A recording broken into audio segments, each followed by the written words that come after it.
welcome to Movies, Films, and Flicks. I am Mark Hoffmeyer, and joining me is a woman who knows the entire script of this entire episode and is currently drinking coffee. It's Megan Hoffmeyer. Coffee. So you already know what we're talking about tonight. You know everything that's going to go on. I just got half the script. It's not going to end well. Why do you keep saying that? I don't know. Yeah, so, Jim gives me half the script. You don't even know the things. I've helped that guy out so much. That jerk. He just gave you your scenes? Yeah. You got the entire script? Yeah. You know what Posey Juarez is going to do? Yeah. Wow. I'm jealous. I don't know about the aliens, though. So that was in the script. So, The Dead Don't Die, we're talking about, directed by Jim Jarmusch, released in 2019. We love this movie. It's funny. I was thinking about how many times we've watched it. And the first few times I saw it were on an airplane. I liked it enough to watch it again on an airplane. And that's not the best experience. And then I watched it with you. Twice. Yeah. At least. Yeah, at least. We love this movie. It's just fun. There's so many weird moments. You can just kind of keep revisiting it and seeing little quirky things. It's just pure entertainment. And I know a lot of people have watched this and kind of thought, wait, this isn't what I was expecting. I was expecting Zombieland. Or I was expecting Only Lovers Left Alive. And what they got... So moody. Yeah, what they got was just there's a neat... I forget where I pulled this from, but someone said that it was sandpaper dry and sometimes slapstick broad. This movie. I mean... Oh, that's a good quote. Yeah, exactly. I gotta find out who that is. I'll put it in the review when I put this up for the podcast. But it's this movie where you're not double tapping people. Tallahassee, Woody Harrelson isn't around wiping people out. And then you don't have the moody, stylish, really beautiful pouting of Tilda Swinton and Tom Hiddleston hanging out in Detroit, driving around, hanging out with Anton Yelchin and Mia Wasikowska. I mean, just beautifully filmed, jamming out. I mean, I think people were expecting a variation of that, but what they got was something that I think is really funny. And I dug every single moment of this. And I do too. It makes me so sad when people think it's not a funny movie, because it is deeply funny. It's just, I think you have to be on the right wavelength for it, maybe. I'm not sure. I do love that in all of Jim Jarmusch's interviews, he talks about how he didn't want scary zombies. He did not want typical zombies. He's not really into zombies. He loves vampires. Yeah. He thinks they're so moody and they've seen so much and they're worldly, and he just wanted to make a zombie movie. It seemed like he wanted to make a homage to Night of the Living Dead, because in this film you have so many little scenes where Bobby Wiggins, played by Caleb Landry Jones, in his gas station. Bobby's gassing things, and everyone calls him Frodo Baggins for some reason. But he has a Night of the Living Dead button. He has a Night of the Living Dead pin.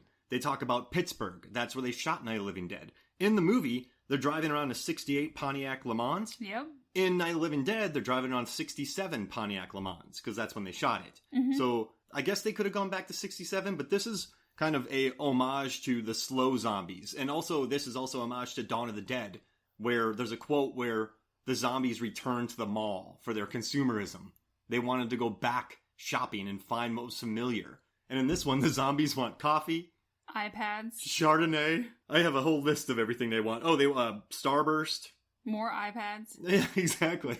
They just want to just give them an iPad. They want their material stuff. Yeah, and but it's not really hit over the top with it. It's just a fun little film.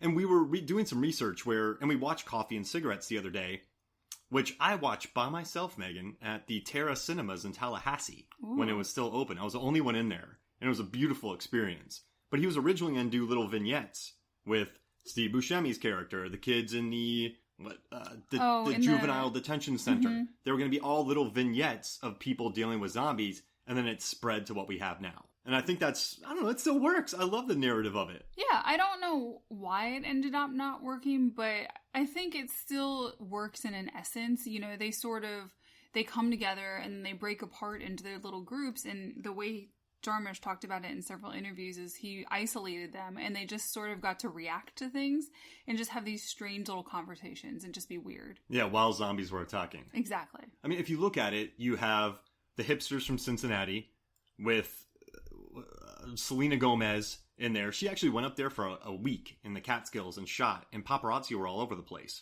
Oh, really? Yeah.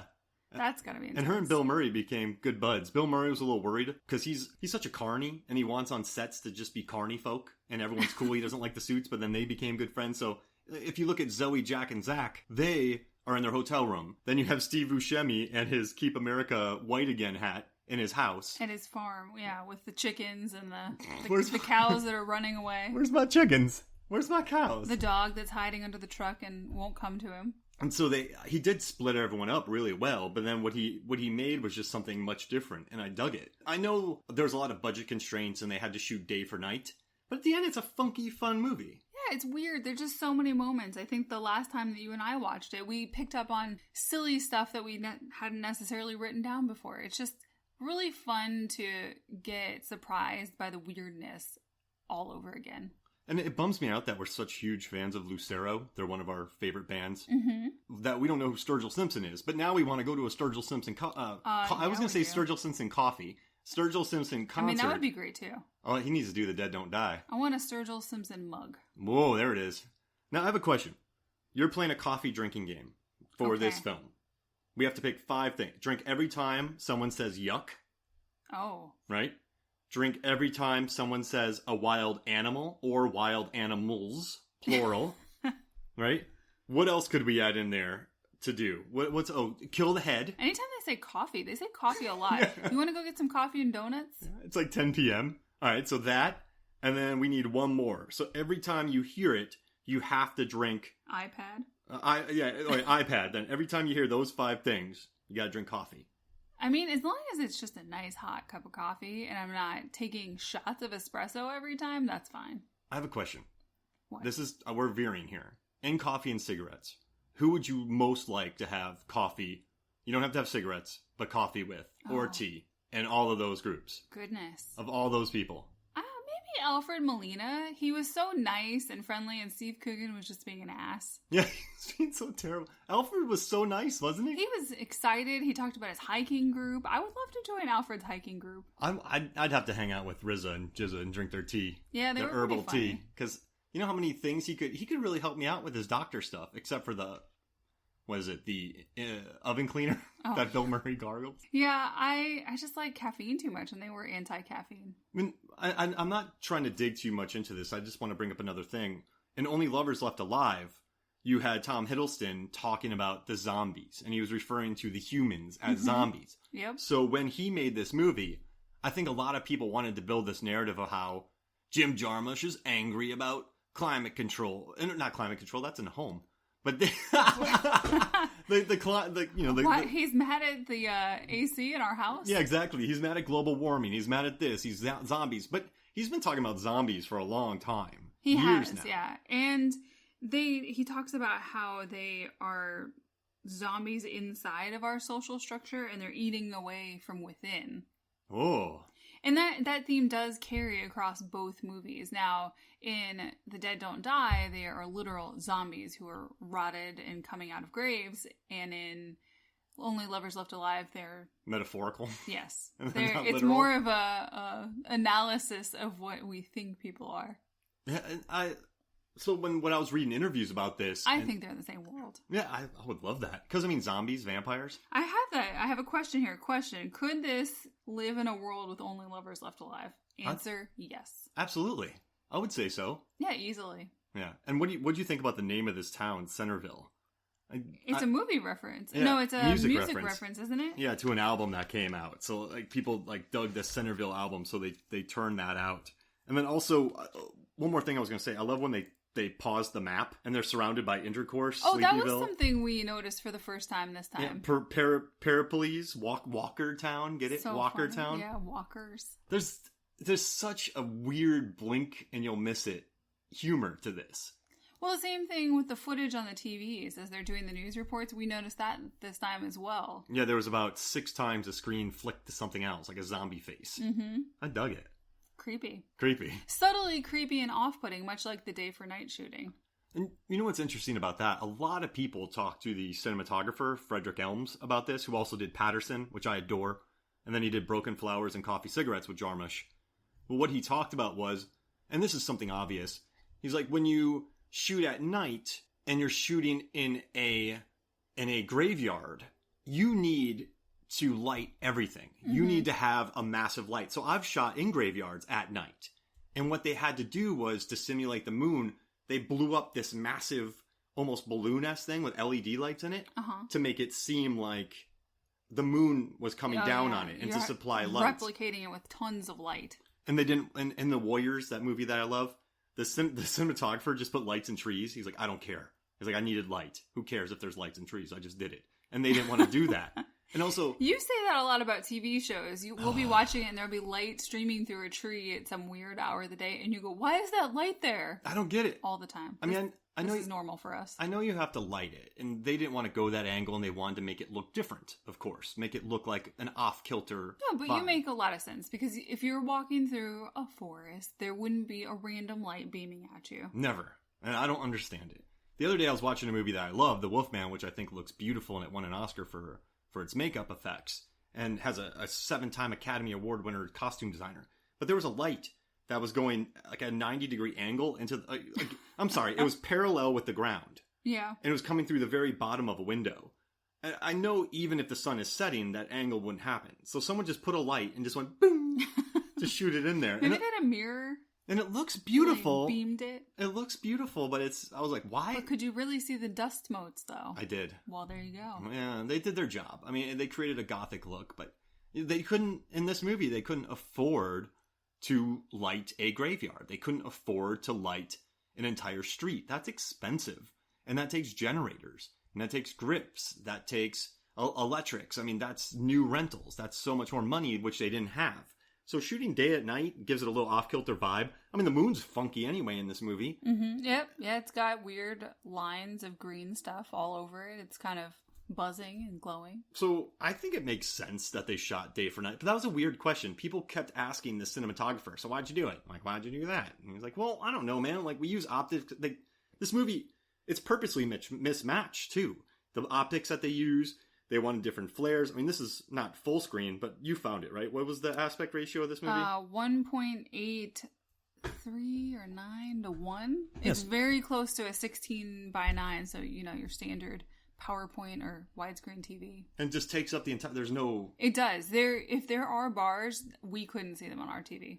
Do you think people were a little annoyed that it wasn't as lush and sumptuous looking as Only Lovers Left Alive? It's not a flat film by any means, but it's more focused on the dialogue, not the camera, whereas Only Lovers Left Alive was about the mood. I can see where if you come into this with preconceived ideas that you might be annoyed. I mean, that's definitely that's a vibe. That's the way people are now. They have an idea. That's why there's demographics. That's why there's genre followers. And in the LA Times, Jarmusch said, I can't make a film for a demographic. I'm just going to make the film I'm going to make. I love it. So he's not making it for a specific audience to meet their taste. He's making the film he wants to make. And I respect that. He wants full control over the movie, even though the actors do call him a collaborator. Can I ask you a question? Always. There's a scene where it's Chief Cliff Robinson, played by Bill Murray, and Officer Ronnie Peterson, get Cliff and Lil Ronnie. But do you get it? I get it. Patterson. Yeah. Get it? Yeah. So they're driving, and Ronnie says a line, and then Bill Murray goes, "Are we improvising here? Are we off script?" Was he saying... Did he go off script on that? So I saw a reference to that in an article, and Jarmusch wasn't even quite sure. He thinks that they might have been, but he thinks that Bill had it in total control in his head and just kept going with it. Wow. I'd love to work with Bill Murray. So I have a funny story about that. Yeah, let's hear it. Jarmusch told a story about how Bill just likes to be Bill on set, and one day in full uniform, Chloe, who's Officer Mindy, and Cliff Robertson, which is Bill Murray, and Adam Driver, who's Officer Ronnie Peterson. They were all in uniform. They went off in a cop car.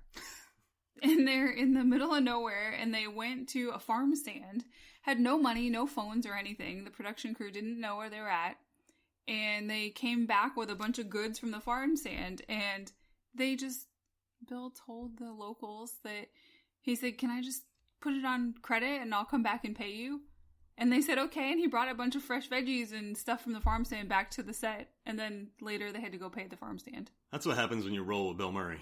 I thought that was just very entertaining and endearing. I mean, he does his own thing. He's out there. He wants to enjoy himself. If he's going to spend all this time on film sets, he wants to enjoy himself. Because you saw the way I came home at night. Sometimes you're just beat. Your life is gone. You were like a zombie. Yeah. I needed coffee. Whoa. all I wanted was coffee. I talk about that a lot on the podcast. But yeah, so all you want is that. And so I like that he enjoys himself and wants to have a good time. That mood always lifts everything up. And I like it a lot. Do you want to hear something cool? Yes. So in this film, there are two characters who are killed by zombies. Lily and what's the other woman in there that is working in with her? It's Lily and the one who part-times at the morgue? No, that's Lily, and then there was a lady who pours all the coffee. Oh, the one that works at the diner. The diner, but they're killed by zombies. They're killed by Iggy Pop, which is amazing that they just come in there and wipe him out. So it's like Iggy Pop and Sarah Driver come in and kill him, and then they drink coffee. But in the morning, Danny Glover discovers them. Bill Murray shows up. He walks in, sees them dead, walks out. He's like, what was it? A wild animal? Several wild animals? And Danny Glover goes, that's the same thing I said. Adam Driver shows up in his little car, his little bugger, and he walks in. Mm-hmm. What happened in there? A wild animal? Several wild animals? And then they nod. And then Chloe pulls up in her, she has another... She had Prius. A smart... Oh, I think he had the smart car and she had a Prius. She shows up and then she walks out and she goes, did several wild animals do that? It's like the same gag. They tell her that she doesn't want to go in there. You don't want to see that. And then she goes in. And then she goes in and she says, I didn't need to see that. But... yes, they're very repetitive. I love it because every time you watch it, it gets better. And they shoot it different. They don't even show her going in. They just keep the 3-shot of that. She just comes back out. Yeah, and then she goes and barfs after talking about how nice the ferns are in front of this place. Her flowering's been beautiful. You know that was 2 different diners. Oh, was it? Yeah, they loved the look of that diner, but then they didn't like the inside of it. So they shot everything on the outside. Then they went to another diner to shoot in the inside. Interesting. Yeah, so they had to do that. And then Jarmusch said that was a nightmare to get everyone on the same page to shoot. Well, What do you think about the Star Wars cameo in this? I think it's amazing. It is so wonderful. And so, what are they? An alien does it. Tilda Swinton. Adam Driver's Ronnie has a keychain with a Star Wars keychain on it. And it's an Imperial ship. Probably like a Star Destroyer of some sort. And someone tells him he has a cool keychain. Tilda does. And they Zelda. have a real focus on that keychain to make sure you see that thing. It's wonderful. I love that Zelda Winston is their Scottish... she's like a Scottish... Samurai. Undertaker. Yes. And she wipes out zombies easily. Alien. Spoilers. You know who she reminds me of? An alien. In Night of the Living Dead, the remake, directed by Tom Savini, I believe. Please don't shoot me. Don't be mad at me. I'll look that up. Tony Todd stars in it. In this, the Barbara, who in the original Night of the Living Dead, she's totally a screamer, yelling, really helpless, just yells the whole time. Mm-hmm. And there's an infamous scene where Dwayne Jones knocks her out. But in the remake, Barbara just grabs some guns and she's like, we can walk around them. And she just starts walking around the zombies and gets out of there just fine. That reminds me of Tilda in this one. Because Tilda's just walking, slicing heads. She's driving around a nice little smart car, talking to fashion zombies. It's so random. I just love it. You know, the Aquabats came to a bar I worked at one time. Did they? They played that song. And they have one of their most famous song, I would say. Was that in Tallahassee? Tallahassee, yeah. And one of the name of a character from a famous zombie movie? Jeez Louise, tying it back together. Full circle. And their most famous song is a song called Pool Party. Okay. And after their show was done, I worked like a 12-hour day.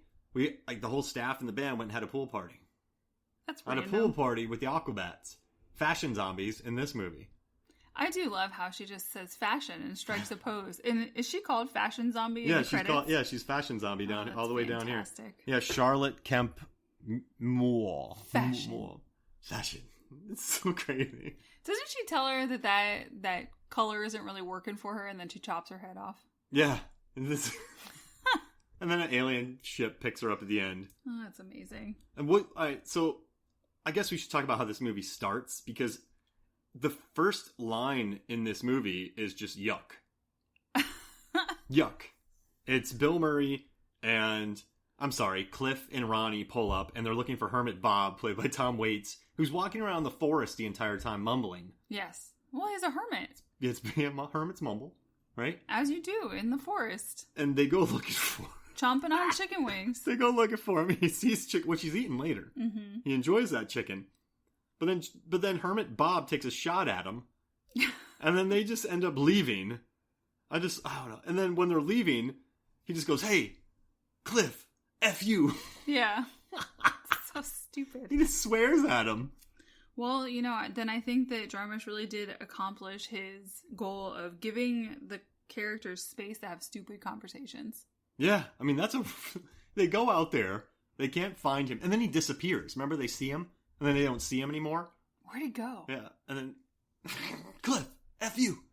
Oh, man. And then Ronnie.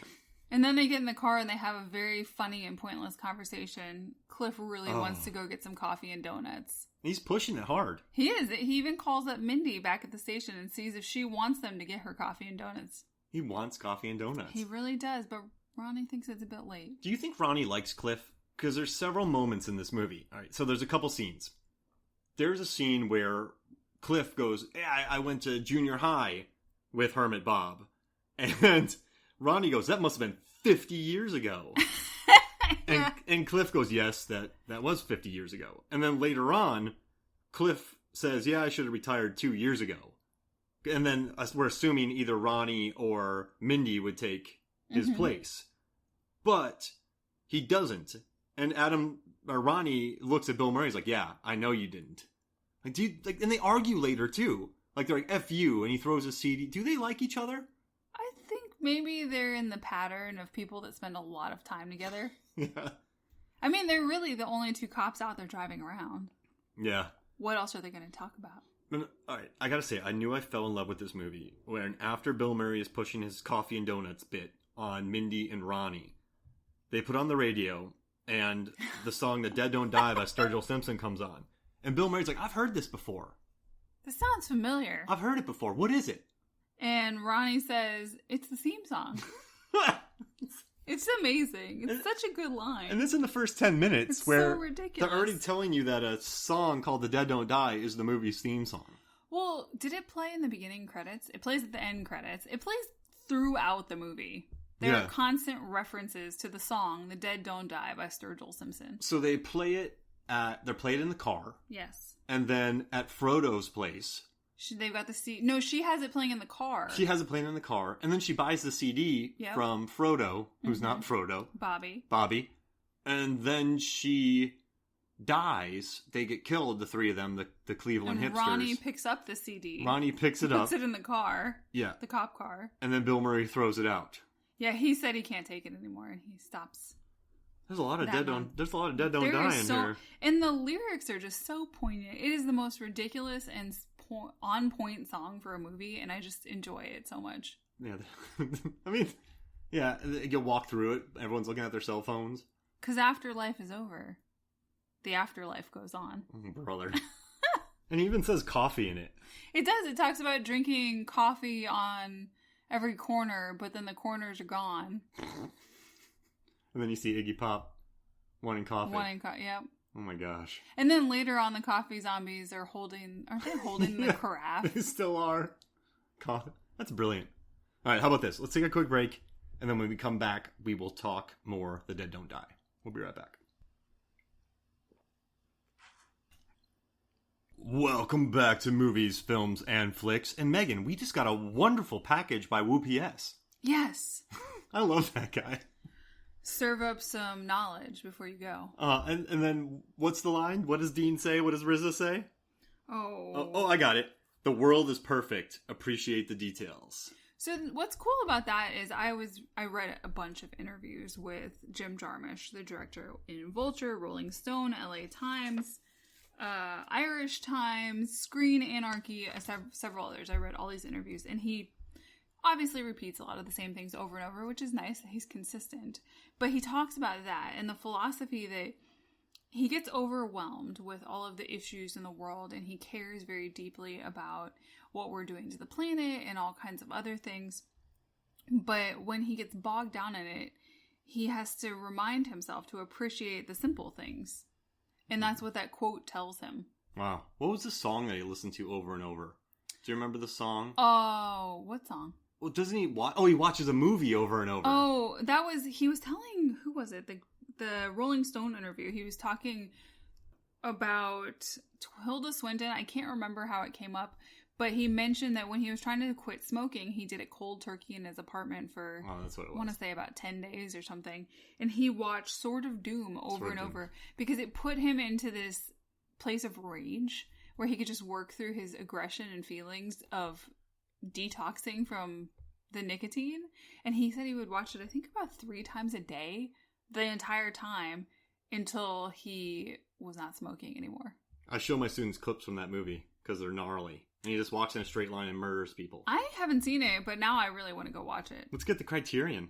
I want the Criterion Blu-ray now. That is such a manipulative thing. You guys heard it. You heard it here. I set this all up. This was amazing. You probably did. I love it. You probably have it in your notes there. I can't read them, though. But I do I like that RZA's back. I love that he's in these movies. He scored Ghost Dog, That's cool. the Forrest Whitaker samurai film that Jarmusch directed. Yeah. Oh. And so that was one of his first things was scoring. That's a badass movie right there. And so, yeah, he scored that, and now he popped up in Coffee and Cigarettes. He's in this, but he's just a welcome presence. I like him in it. Pulling up at Woo PS. I love the Woo PS shirt. Giving Caleb Landry Jones advice. Mm-hmm. It's weird. And he gives him comics for free. That was so sweet. I mean, they have a nice little town here, clearly. Hey, speaking of scoring. Uh-oh, what? This movie was scored by a band called Squirrel. And who's in that band? Who's in that band? Jim Jarmusch is in that band. He's a cool guy. He seems really... I would want to hang out with him. I'd go to one of his concerts and be the least coolest person there, which would make me the coolest person there. You'd definitely be cool. But you'd have to wear a squirrel shirt. Yeah, he loves that, doesn't he? He's very appreciative when fans come to premieres or interviews or signings or whatnot. So should I be the guy that wears the name of the band, that wears a shirt with the name of the band on it to the band's concert? Yeah. Isn't that a thing? You're not supposed to do that. I mean, there were a bunch of people at the Lucero concert wearing Lucero shirts. Well, that's just... Oh, yeah, you're right. That's a concert t-shirt. Oh. So, because that shows, I was at their concert in 06, and now it's 2020, so I'm a long-timer. Pretentious shirt wearing? Why didn't I do that? Is that a sport? Yes. Wow. That'd be amazing. Throw concerts and see who wears the oldest shirt. That could become a thing. I guess I was pretentious. Probably is a thing. We just don't know about it. I said I watched Coffee and Cigarettes alone in an indie theater in Tallahassee in 03. What a good movie. Yeah, that's pretty pretentious. It's okay. Do you think the coffee was really good in the diner? Or do you think it's just the best they got around? Ooh. No, that's funny. No one actually asked that in all of the interviews and whatnot. I wish someone had discussed that because coffee is such a big part of this. What do you think? Oh, you tell me. You worked on sets. Do you think the coffee was good if a production assistant made it? Any coffee's good coffee on a film set, as long as it doesn't give you heartburn. So, if plain coffee. Exactly. If it's not plain coffee, you'll drink it. You just pour up a giant thing. Who knows what you're drinking on set? Just give me hot stuff with caffeine in it. Just let me drink. That's what they should rename it. Hot stuff with caffeine in it. I was listening to 30 Days of Night. Get your cuppa. They did 6 weeks of night shoots on 30 Days of Night. And on the 5th week, the director said, I need this more than film stock. And everybody on the film set, they walked around showing everybody holding coffee. Were they coffee zombies at that point? They were. And one of the guys actually had a massive caffeine addiction towards the end of it. Because that was his first ever time of doing night shoots. He had a big time coffee dependency. It's real. It's a thing. It is? It happens. Okay. I believe you. Coffee addiction is real. But I don't have it. Even though I'm drinking one right now. I have a baseball cap holding 2 things on my head right now. Yeah. Those things? Pouring down through the straw to your mouth. Normally people do beer. Why don't you just get a coffee IV? That would be more direct. Well, you got me one for Christmas, but I ran out. Yeah, you should work on that. Yeah, we need a coffee club. coffeeivclub.com. We need to restock. What other terrible uses of coffee could there be? You know those little espresso beans? Those are a nightmare. And chocolate. Oof. Those are good. Could get jacked on that stuff. I just don't like chewing on coffee beans. They're very crunchy. What about in Hobbs and Shaw when Dwayne Johnson just takes Folgers crystals and whomps them in his mouth? Ew. Remember that? No. Yeah, in the morning, because he doesn't have time for coffee. So he just ingests things. I don't like that. We have some downstairs. No. Because Jason Statham cooks his eggs and makes a nice French press coffee. They taste okay, but they don't taste that good. Dwayne Johnson just drinks eggs and then he eats coffee. Whoa! He doesn't eat the eggs, he just slugs them. Ugh. And then he eats his coffee backwards. What'd you... All right, there's a couple other things. What'd you think about Buscemi's character in this? I mean, I love his hat, Keep America White Again. And then when he's talking to Danny Glover, and they're like, hey, you want some more coffee to go? He's like, nah, it's too black for me. He's sitting next to Danny Glover. Yeah. No, I meant it was strong. Danny Glover's like, I hate this guy. Yeah, I do. So Jarmusch said that the movie didn't have specific political messages in it. And it's more just, he's got an idea of the world, but he's always open to interpretation. And this character, while the hat is a direct call out, it was more just to indicate this person's personality. He's kind of a scared person with all these prejudices, and that's why everybody hates him. He doesn't interact well with people, and he goes off alone. He's the one character that's alone dealing with the zombie attack. Wow. And he also thinks Steve Buscemi's the nicest dude ever.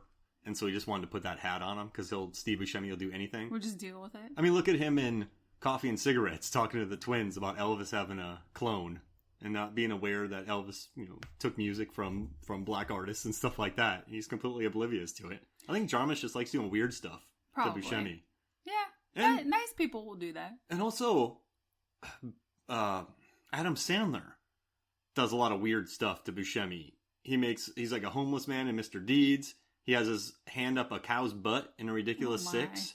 He does a lot of weird stuff. I feel like we should investigate this further. The weird roles of Buscemi. Mm-hmm. Adam Sandler also made Al Pacino sing and dance and sing a song called Dunkachinos, Al Pacino's Dunkachinos. Oh my gosh. He made Kathy Bates eat gators. I want to do a post about the Oscar winners doing weird stuff in Sandler films. A look inside. I mean, they've done some crazy stuff. I'd rank them. There we go. You could, yeah. I'll do Golden Globe, Emmy. You could do a blog on that. Golden Globe, Emmy, and Academy Award winners in his films, the weird stuff they've done. What do you think? I think you should. Life-changing? I think it would be entertaining. I think it would too. But I love the story of him. I know he goes down on the zombies, but he had the most stereotypical Night of the Living Dead farmhouse being attacked. But he just gets overwhelmed eventually. Yeah, he fights him off for a bit there. I thought it was interesting. Everyone wanted to bring out stereotypical zombie movies. And like I said before, he's not making a movie for a demographic. So, but Jarmusch did mention over and over in literally every single interview. And it was often the headline of articles that he loves Train to Busan. Really? Yeah, that we podcasted on. Yeah. And he said it's a badass movie. It's a badass movie. It is a badass movie. And I just love that he loves it because that is... Jim Jarmusch is a badass. And so is Train to Busan. That's a badass movie. Everyone loves Train to Busan. Because it's awesome. Why wouldn't you love Train to Busan? Because you hate life. Because you're a zombie. There you go. So, what'd you think about the hotel owner spooning out cat food and then licking the spoon? Well, thank you for reminding me of that because it's disgusting. And I feed cats every day, and there's nothing appealing about that smell. And what'd you think about Rosie Perez playing a reporter named Posey Juarez? I really love that, and it's a tongue twister. Isn't it crazy? I like how she's talking about what happens, and she doesn't realize she's back on camera. She's talking about how weird it is. Oh, we're back on camera? All right. Yeah. And she was saying stupid stuff. Oh, but what do you think people thought on this set? So you're in this movie. Chloe Sevigny said that this isn't a role she normally plays. Someone described her character as sanguine. Which is about right. I mean, she's very... She has very strong reactions to everything that's going on. And then she just quits at the end and gets eaten by her grandma. Which is funny because she's one of the only characters that does that. Everyone else is kind of deadpan. A deadpan movie about the undead. So she's undead. Oh, brother. Deadpan about the undead? Mm-hmm. Hey, now. Is that you? No, I took that from Rolling Stone. Oh, got it. Thank you, Rolling Stone. So, yeah, I guess she is... she definitely has the most...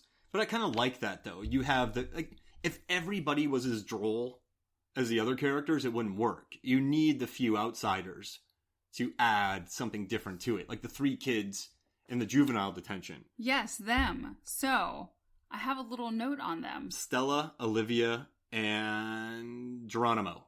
And talk about some weird interactions. Those kids are funny. So they're sitting there, they were watching TV, they're watching the news, and one of the boys keeps coming over into the girls' area to hang out. And the guards are such a strange sort of discipline. I don't even know where to go. They like the kids, though? They like them, but they know they have to discipline them in a way, and they just sort of insult them gently, and then they take them back to their area. All right, knucklehead. Yeah. They put up a good fight against the zombies. Hanging out with the girls again. Do you want to be a girl? All right, let's go. Let's go bone it, like knuckle brains. So I thought this was really great. Jim Jarmusch has a lot of the world is doomed, but he likes to deal with it through film and stories like this. But he has said many times that teenagers are important. They define our music style, etc. So at the end, the teenagers go. We don't know what happens to them because they are the hope. Youth is our hope. And that's the message he's putting out there. We don't need to... I think they're okay. In my brain, I think, well, the world's going to blow up, isn't it? We don't know. You're right. I think they'll be fine. Yeah, I think they seem scrappy. They seem like they can tough it out. They're smart kids. I think Guard 1 and 2 helped them because Guard 1 and 2 probably smushed some of those zombies and swearing at them. Now, I got a bone to pick with you, Megan. Oh, no. What did I do? We've been together for 10 years, and you have never once made me a Nosferatu homemade t-shirt. I'm so sorry. I don't... From the bottom of my heart, let me go get my paints. Frodo had one. Why do they call him Frodo in this? Why does everyone know to call him that? We'll have to Google it. Yeah, because everyone just calls him that. They do. Is it because he looks like... He doesn't even look like... He's got like a curly mop of hair. He's shorter. This is a squirrely thing. And then also Austin Butler, who plays Jack, calls him Frodo, too. And then he goes, did you just call me Frodo? It's got to be a look. Can I ask you another question? What? What do you think about the separate bungalows in Psycho? Oh, there were none, Mark. He's such a turd, isn't he? The Bates Hotel did not have separate bungalows. Oh, so stupid. There's a lot of random pretentiousness in this, and it's just very entertaining. So these hipsters, they're from Cleveland. Yeah. And they talk about Cleveland in Only Lovers Left Alive. Mm-hmm. And hipsters and the music scene. That's because Jarmusch is from Ohio, and he is from a place that ranks below Cleveland on the hipster scale. And he talks about it's near and dear to him, so he's always bringing up Cleveland. Oh, that's cool. Yeah. It's like, wait, no, that's Fresno Bob who got killed in Cleveland in Escape from New York. Oh, yeah. Fresno Bob, wow. I feel bad for... What do you think? What do you think Fresno Bob would be like in this world? Oof, I mean, he would probably be stealing stuff. Yeah. Think he would get away with it? It would probably be a bank heist, and Cliff and Ronnie would have to go stop him. Oh, that'd be amazing. Yeah, it would. So, what do you think about everyone's reactions to Selena Gomez in this? Except for her buds. But Frodo sees she has a sunshine thing around her head. Yeah, that is one of the most random effects in this movie. They look at her, and the sun sort of glows and sparkles when they stop on her. Do you think he just loved her? I think so. Jarmusch did mention how he has a thing for female pop music. He loves this age of empowerment for women and how they get to put out these progressive songs that have a lot of empowerment for women, and he likes Selena Gomez's music. I mean, right now you have Dua Lipa, you have Selena, you have Taylor Swift. Yep. You've got Billie Eilish. Oh, yeah. You've got all of the girl groups. They're crushing it. There's a ton of Korean girl groups. Blackpink just did a song with Lady Gaga. Who are the ladies that we like that sing EDM? Anne-Marie. Oh, yeah, Anne-Marie, and we like... Zara Larsson. We like Ellie Goulding. Oh, yeah. There's a lot of them. Strong. But what about when she meets Cliff and Ronnie? And so she comes out with... Oh, they give her the quarters? And you and I talked, she comes out with shorts that are like 8 times too short. They really are. But she walks up to them and she asks for change for $3. And Ronnie just pulls out an absurd amount of quarters and just starts putting them all into her hands.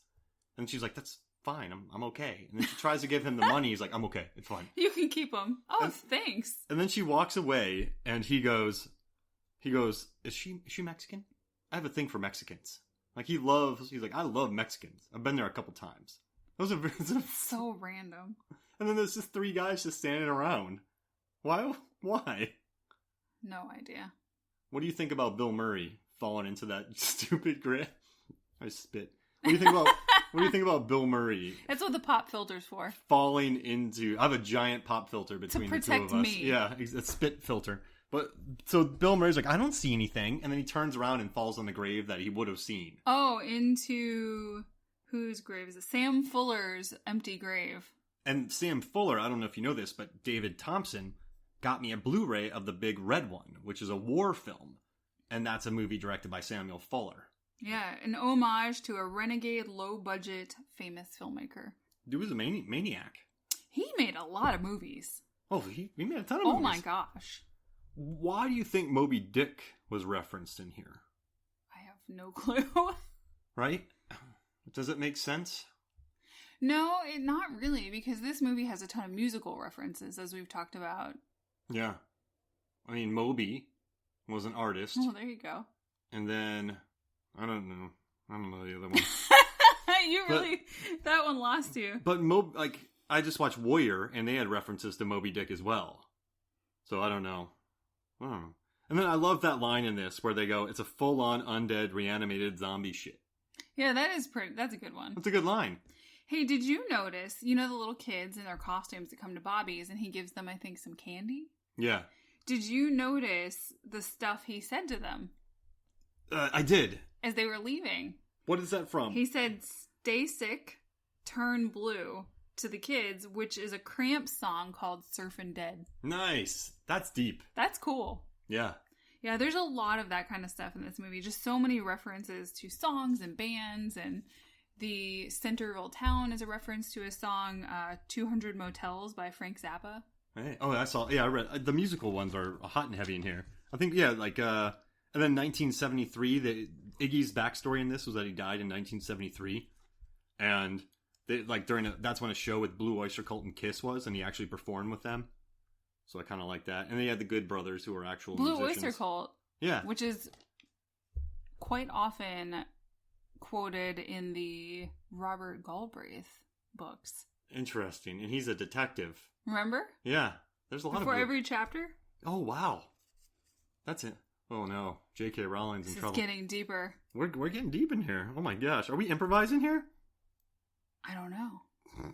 Sturgill Simpson, one more music reference. His hiring story, Jim wrote all of this saying he wanted Sturgill to do the song. And the producers were like, no, you can't do that. We can't let him know we want him.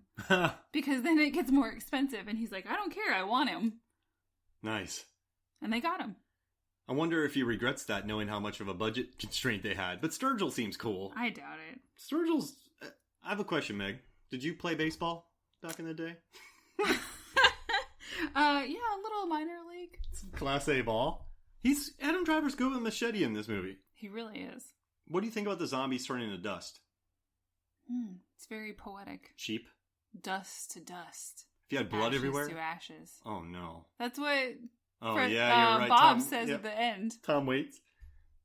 But do you think that it's cheaper? It's that, and Jarmusch said he didn't want a splatter movie. He didn't want it to be disgusting or horrifying. He wanted it to be just kind of deadpan.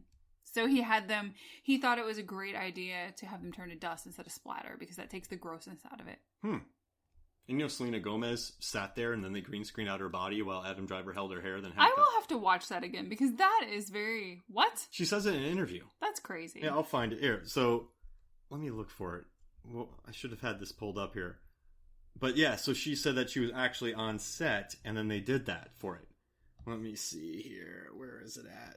Come on, where are you at? Where is it going? Where are you? Oh, Where's your head? Oh, and also something cool. Get it? Oh, where's your head? That's a good move. That's a good song. So The Dead Don't Die features at least one actor from every one of Jarmusch's previous fiction feature films. That's cool. Everything going all the way back to 1980s Permanent Vacation. Oh, so here.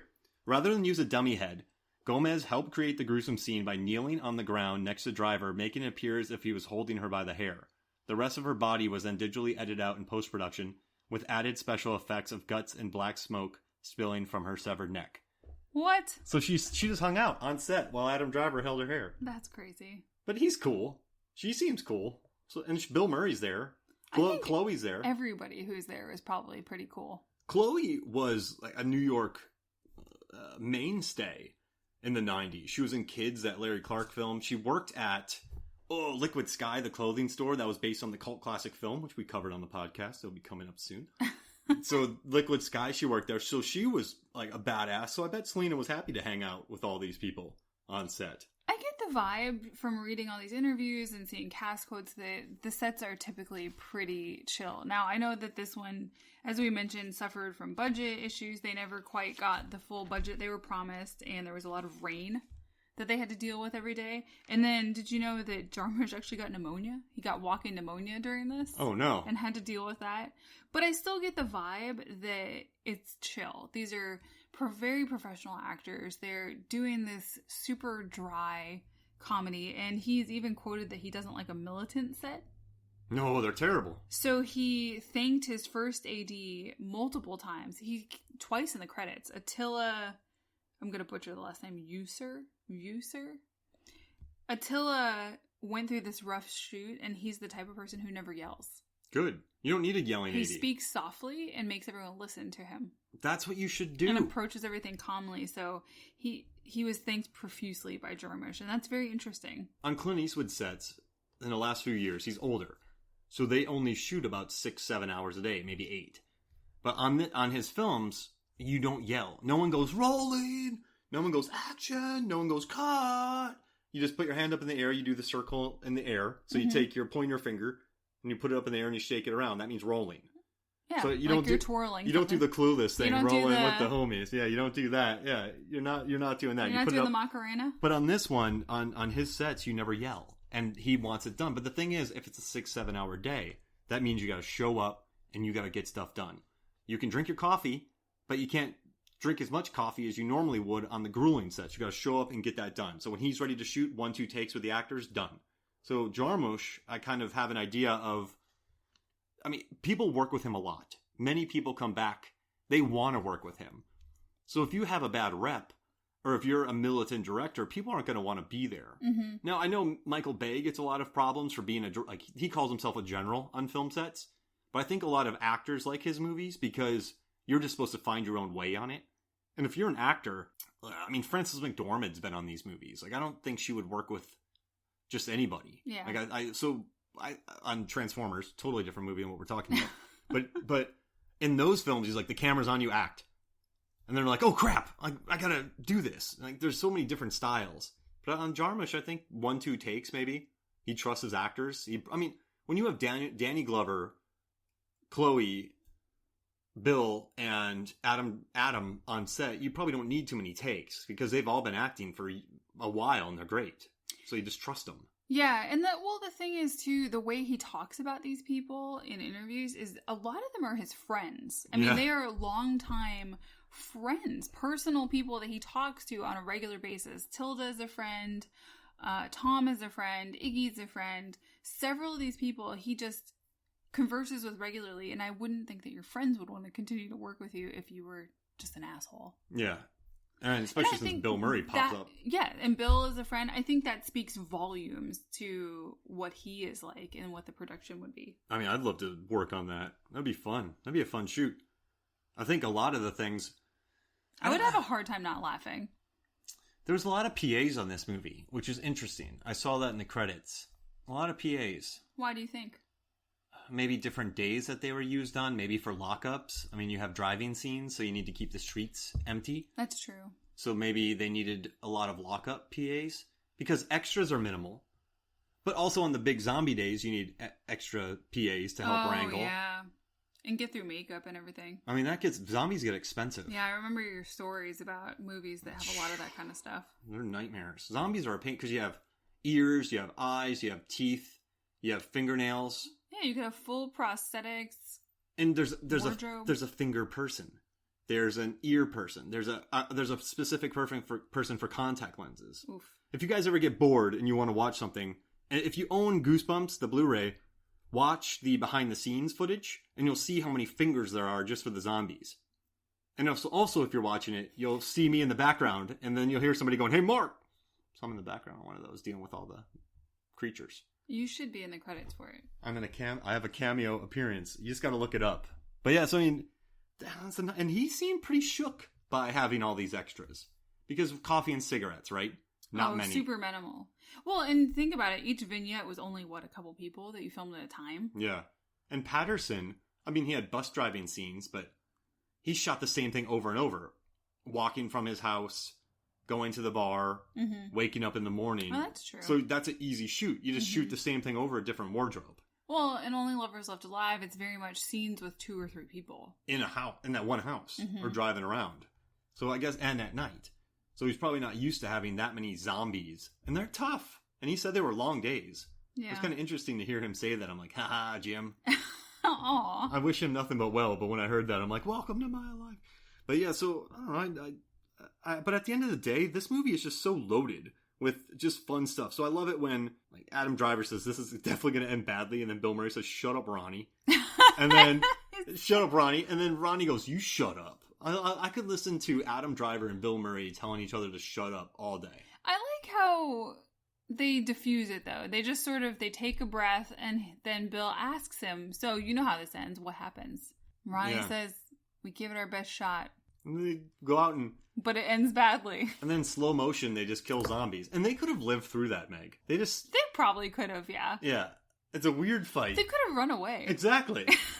Did they die because of the script they said they had to? Oh, this is like Devs. Whoa. But they could have changed the name. No, never mind. You don't know. I'm not going to say it. Devs is so good. Don't do it. Don't spoil Devs. It's too exciting. Oh, it's so good. So you want to hear something funny? No. What? Well, all right, I'm done. I'll read you. Good night, everyone. All right, I'm going to stay around and just read what notes you have left. I'm going to hide them.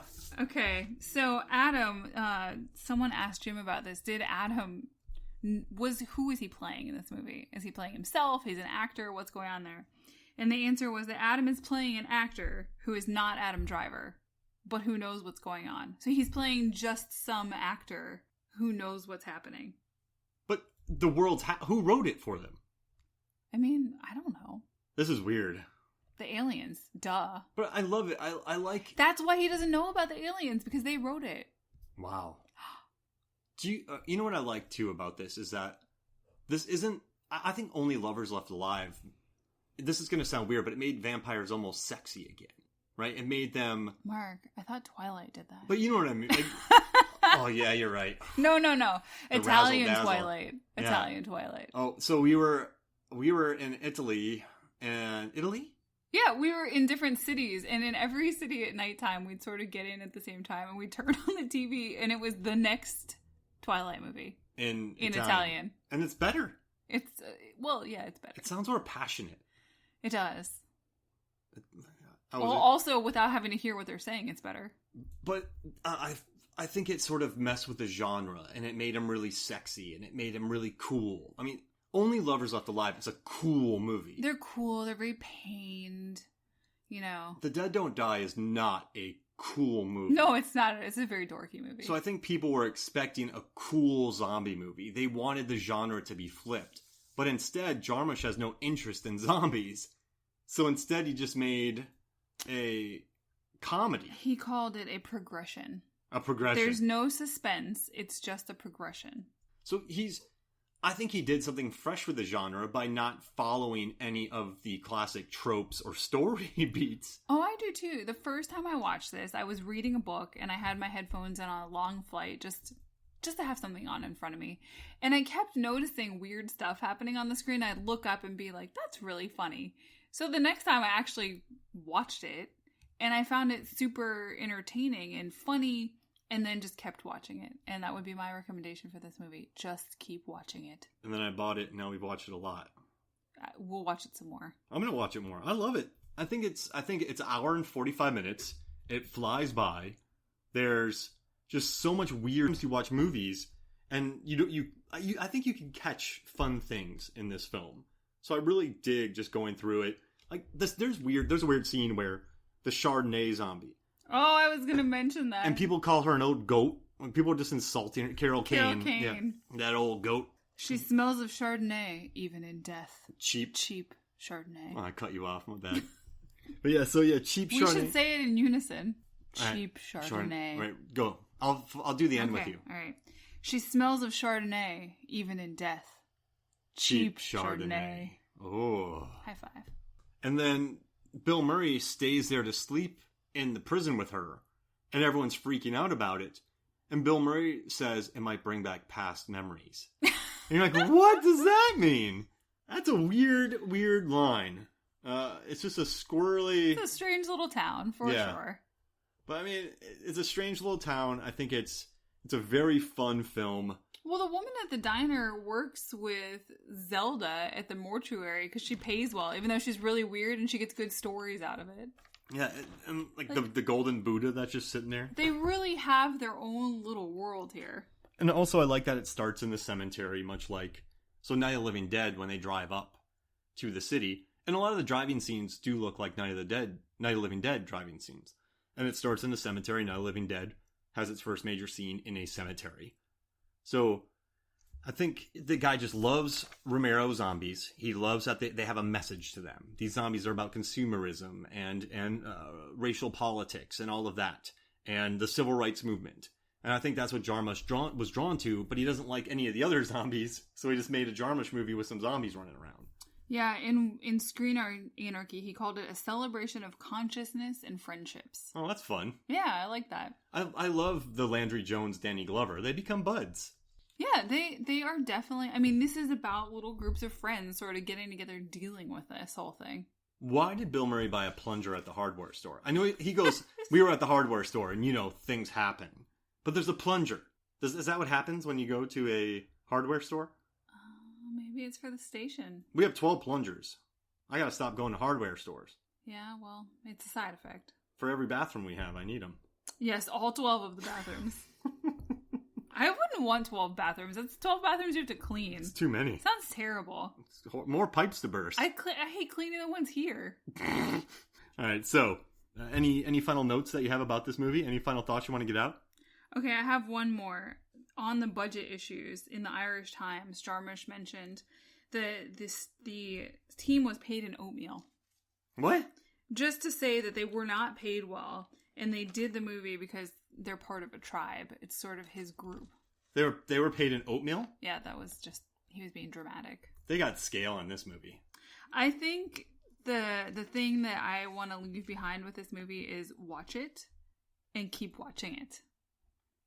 And watch it again. And what I want to say is this is his highest grossing movie.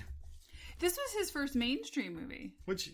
Quote unquote. You know what bums me out though? Because people going into this movie expecting a zombie movie did not expect to get a Jarmusch movie. But this made $14.4 million worldwide. That's a lot for him.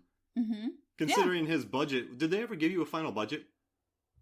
I do not remember. But I gotta say something. This movie, it opened in 613 theaters, and it did 2.5 million. That's good. That's quite a lot for him. Most movies open up in 3,000 screens. Mm-hmm. Right now it's 4,000 screens. So he opened up a bare minimum of that, and it's still... So people went out to watch this movie. They dug it. I know. I feel bad that we didn't catch it in the theaters, and that I watched it on multiple... We bought it. Formats that aren't great. We bought it. I know, but it would have been a fun one to sit there in the theater and sort of experience. So no one really has much of an idea of the budget. It's interesting. They don't want to tell you. I'm thinking 5. Yeah, something small. I don't know how it could cost more than 5. If Crawl costs 15 million, this costs 5. All right, I got something really random for us. So every time we do a draft, and we're going to do a very random draft. Are you ready for this? So what we're going to do is we are going to do a Rosie Perez draft. Oh my gosh. Since she's been in a lot of his movies. We got to the end of this and I was thinking, did I get out of doing a draft? No, we're going to do a Rosie Perez. And you can go to Movies, Films, and Flicks to vote on this draft. So, Megan, you can go first. After the tournament's over? Yeah, when this is released. Yeah, so right now we're running a tournament, movies with one-word titles. After that's done, come look for it, and you'll see our Rosie Perez draft. And you can vote for either Megan and I. We're going to pick 5 movies each. Don't die. Hey, now. Even more than... Okay, what? Keep singing. No. So we're going to do this draft, and you can go to Movies, Films, and Flicks, and you can pick each movie. So, Meg, who are you going to pick? Who's your first? I already got mine. What are you going to do? What do you got? Gosh, give me a second. Can I get first pick? You're not going to pick it. Sure then. All right, White Men Can't Jump. Okay. She's awesome in that movie. She goes to Jeopardy. I'm sweating here. This is tough. I know what my second pick is now, too. She's been crushing it for a while. Oh, no, I know what my second one is. You know what? I was sitting here thinking, what draft is he going to spring on me and not tell me about? I'm going to pick The Dead Don't Die. Oh, hey. I thought you were going to go for the movie where she was nominated for an Academy Award. I'm going to say Do the Right Thing. We have so much dead... Yes. Well, this is an unfair draft, so please edit out all of the empty air. I just came up with this. Oh, the other guys. Oh, I was going to do that. Oh, I don't feel bad. Who was she in that movie? She was Rosie Perez. I don't remember her in that film. Well, I'm going to go with Pineapple Express. that's not surprising. She's the cop. All right. I'm going to go with Pitch Perfect 2. I'll go with Fearless. That's her Academy Award nominated performance. There you go.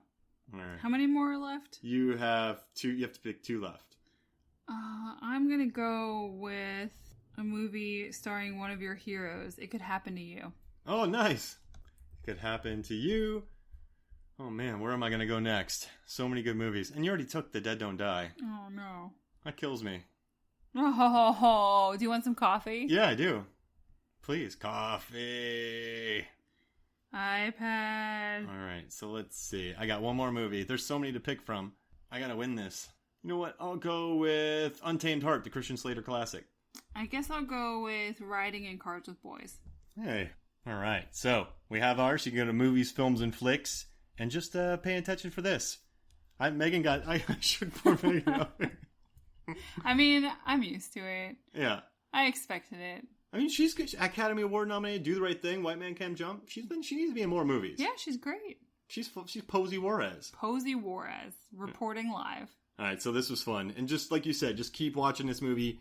Don't think this isn't Dawn of the Dead, the remake. This isn't Only Lovers Left Alive. This is a cheeky, fun movie. Yes, it's weird. Some reviews have called it angry. I don't agree with that. I just think that it's a movie that has some ideas, but it doesn't have a concrete message, and that's fine because you can have your own ideas and you can make what you want of it. Ooh, I can't say anything better on that. So, for me, Mark Hoffmeyer, and for Megan, I Need More Coffee, Hoffmeyer. Always. This is Movies, Films, and Flicks. We'll see you next week. Also, this episode is sponsored by Woo PS. Oh, yeah. Oh, the dead don't die. Any more than you or I, just ghosts inside a dream of a life that we don't know. They walk around sometimes, never paying any mind to the silly lives we lead, or the reaping we've all sown. All right. The dead don't die. And there's a cup of coffee waiting on every corner. Bye.